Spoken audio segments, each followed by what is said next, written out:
All right. On the heels of our last discussion on plotting or pantsing, We're back in my office. Today we're going to talk about, somebody had asked me if characters or the story, the plot, comes first. And for me, it really just depends. Yep. Really, it's I've had characters that I'm just like, I know this character. I absolutely can't wait to write. Quincy Mack in all the Made in LA books.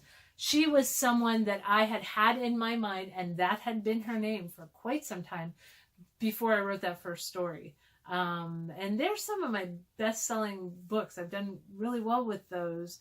And she was just there. And then one day, suddenly, I'm like, oh, she accidentally cleaned a murder scene. Of course, that's what happened. And the story And then the unfolded rest from of there. the plot came. So Quincy was a character that was alive long before she had a story to belong to.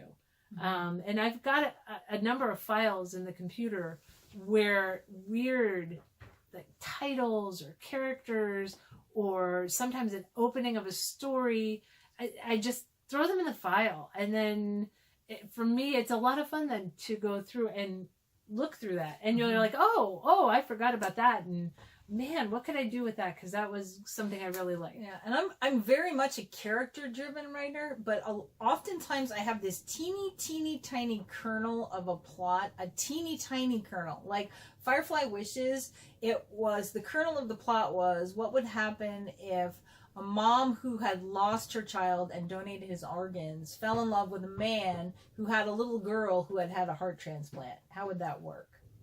That was it. That was the plot. And then the characters, but to me, it's all about the characters. It really is. It's very much about the characters. So I will take a little tiny germ of a plot or whatever. A Hero to Keep.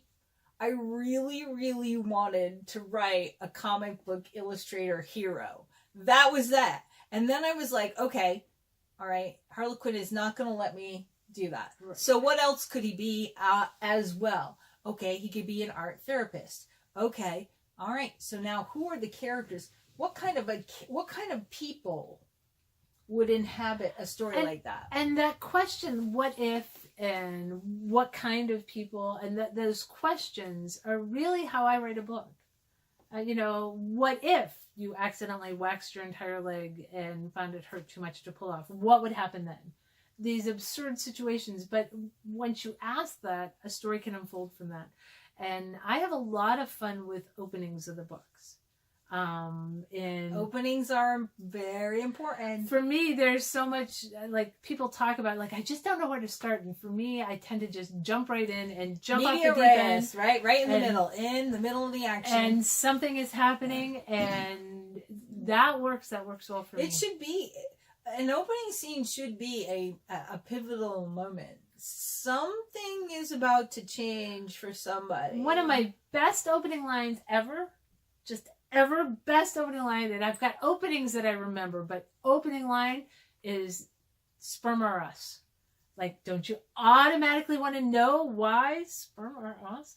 And it's that particular book, Ready, Willing, and Able, has been translated in a lot of language, and not one of them opened Sperm or Us with the actual literal translation. No. Yeah. So it turns out I made a discovery that sperm is funny in the English, U.S., but it's not funny in French.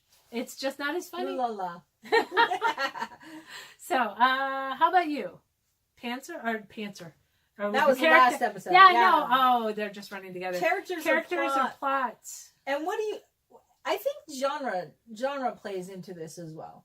Because I think, like, the people who write the thrillers, like, that seems more plot It would have oriented. to. I would think you'd have to. And yet, for what we write, obviously we write about people and relationships. Right. And even now that I do some cozy mysteries, they're still very much people. They are not oriented. Somebody said in one, I really like the book, but there's not much mystery. It wasn't a big mystery. And I'm like, oh, harsh, but true.